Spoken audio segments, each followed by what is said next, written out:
I'm Dr. Finkelman, one of the Associate Editors of the JACI. Results of recent clinical epidemiological studies and animal model studies have stressed the importance of environmental influences during the first year of life and even during the prenatal period on the development of both asthma and atopy. This excited the JACI's reviewers and editors about a recently accepted paper by Sarah Manners, Magdalena Gorska, and colleagues that provides evidence that maternal exposure during pregnancy to diesel exhaust particles increases the propensity of offspring to develop allergic airway disease in a mouse model. We're fortunate to have Dr. Gorska with us today to discuss her paper. Dr. Gorska, could you start by reviewing for us the previous observations that have suggested that prenatal environment can promote allergy and asthma development? I would like to first thank Dr. Finkelman and JACI for inviting me for this interview. That's a great opportunity. And now I will just briefly summarize the previous studies, results of epidemiological studies and some mouse work. So I think that the interest in this field was started by observations of the link of childhood asthma to maternal asthma. And one important study showed that in children which are less than 5 years of age, the link to the risk of asthma is linked to maternal asthma and more than the link with paternal asthma. And the odds ratio is basically the link is 3 times higher for mothers than fathers with asthma. And so this can be explained by many ways, but one possible explanation is that the predisposition to asthma is shaped prenatally by intrauterine environment. There are many other explanations, but this is one of them. And then there was a lot of epidemiological studies and also some mouse studies which showed that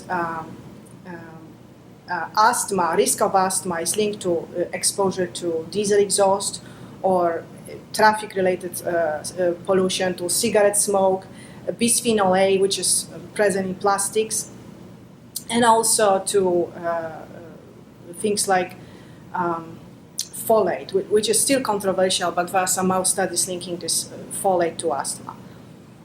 Then protection against asthma was linked to maternal exposure to farming environment. So there is a lot of epidemiological data, but the mechanistic data is missing.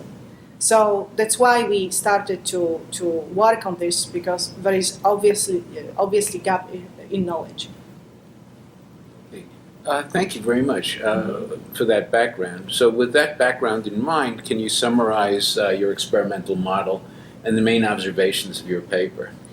So in our model, we exposed C57 Black 6 mice, mothers, to diesel exhaust particles via the intranasal route. And this exposure of pregnant mothers made the offspring hypersensitive to experimental allergen of albumin. So offspring which were exposed prenatally to diesel exhaust particles, which we called DEP-DEP, developed asthma upon suboptimal of albumin exposure, suboptimal sensitization and vent challenge.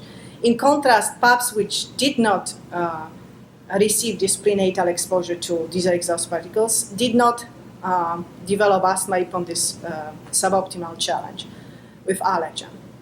And then we investigated the mechanisms of this predisposition to asthma. And we discovered that asthma in this model was mediated by natural killer cells, which produced IL-5, 13, and 17. And depletion of these cells from the offspring body abolished asthma in these pups. So this result was unexpected because natural killer cells are traditionally thought to secrete interferon gamma and cytotoxic proteins, and through these mediators, natural killer cells are thought to protect us against viruses and fight tumors. So not much is known about role of natural killer cells in allergy, asthma, and Th2 type diseases. Then we investigated, we started some experiments on molecular basis of this natural killer skewed phenotype, and we focused on transcriptional factors and transcripts which are known to respond to DEP, diesel exhaust particles. And so we discovered that in this exposed offspring, we discovered that they have upregulation of transcripts which are known to be regulated by aryl hydrocarbon receptor. And we studied several transcripts and they were uniformly upregulated. And we think that aryl hydrocarbon receptor may provide a link between the phenotype, the asthma phenotype, and maternal exposure, because aryl hydrocarbon receptor is a known regulator of IL-17 gene. It has been proven by many studies in T cells and some other cells. AHR, which is abbreviation for aryl hydrocarbon receptor, it may also regulate IL-5 and IL-13 because these genes have binding sites for this transcriptional factor. So, in summary, we established a model. We provided initial immunological phenotype and provided some initial insight into the molecular mechanism. Right. So your basic idea is that the inhalation of diesel exhaust particles by the mother activates aryl hydrocarbon receptors in the mother that then cause changes in the levels of some of the cytokines that influence the development of an allergic phenotype and of allergic airway disease in the fetus. So I would say that the aryl hydrocarbon receptor can be activated both in the mother and the father and the child. So we, in our paper, we specifically focus on the child side, but I do believe that the effect is both direct and indirect, and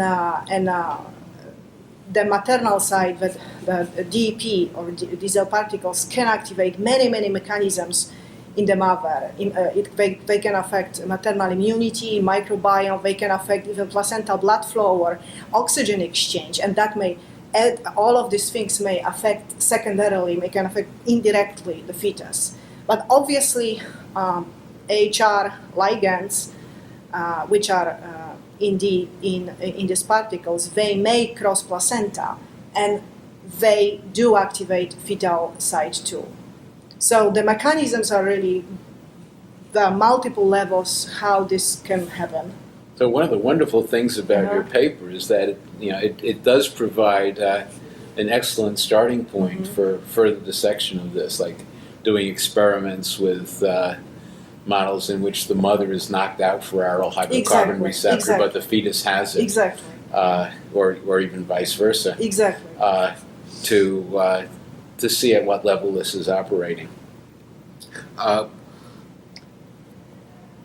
one of the things that is an important part of your model is the role of NK cells.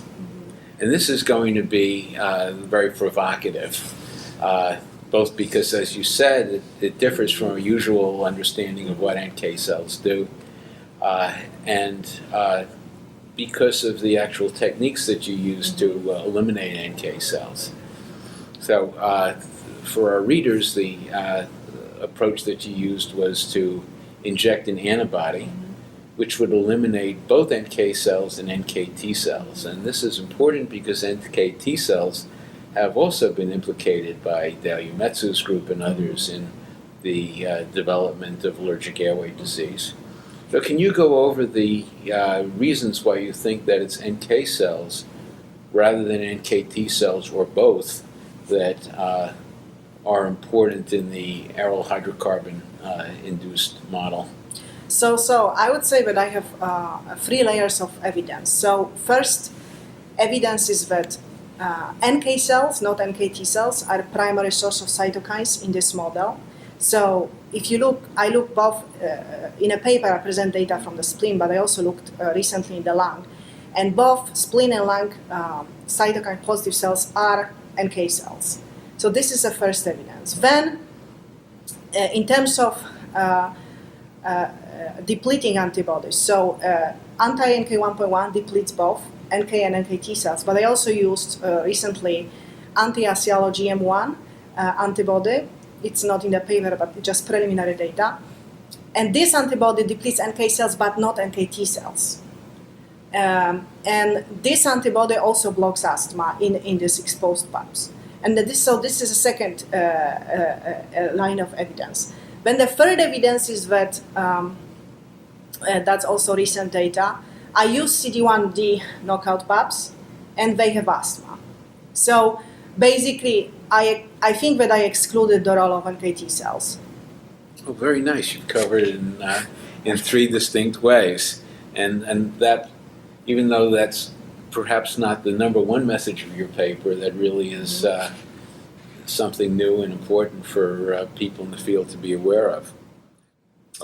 One other issue was that you used an invasive technique that measures airway resistance to evaluate airway responsiveness to methacholine. And you found that this shifted the responsiveness curve in the pups whose mothers had been exposed to diesel exhaust particles and then immunized with a suboptimal dose of ovalbumin. But it affected the curve in an unusual way. You didn't see any effect when you challenged mice with a typical dose of methacholine, 25 milligrams per mil. You had hyperresponsiveness in both sets of pups, the ones that were and the ones that were not exposed as fetuses to diesel exhaust particles. But when you went to a really high dose, 50 or 100 micrograms per mil, there you got a big difference between a much greater effect following the diesel exhaust particle exposure. Would you care to speculate about what that might mean in terms of physiology? And since we measure hyperresponsiveness in humans differently, to what extent can we extrapolate this to humans? So this type of response is basically because I used pups. Because I do experiments on very young mice, and young mice are generally weakly responsive to methacholine. And it's not really easy to work with young pups, but it is what it is. So the responses occur at the higher doses because of age. And then age of mice. And second is that another distinctive feature of young mice is that they, independent on the disease status, they do have very high baseline resistance. So they respond differently than all adult mice. So I think all these things are related to age of mice, not necessarily to the model itself. Are you doing any experiments to see if this propensity to develop allergic airway disease persists as the mice get older? So I plan to do this,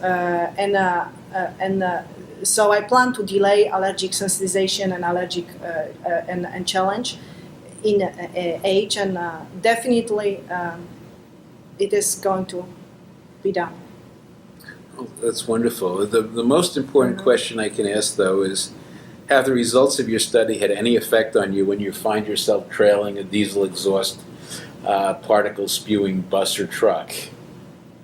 Definitely.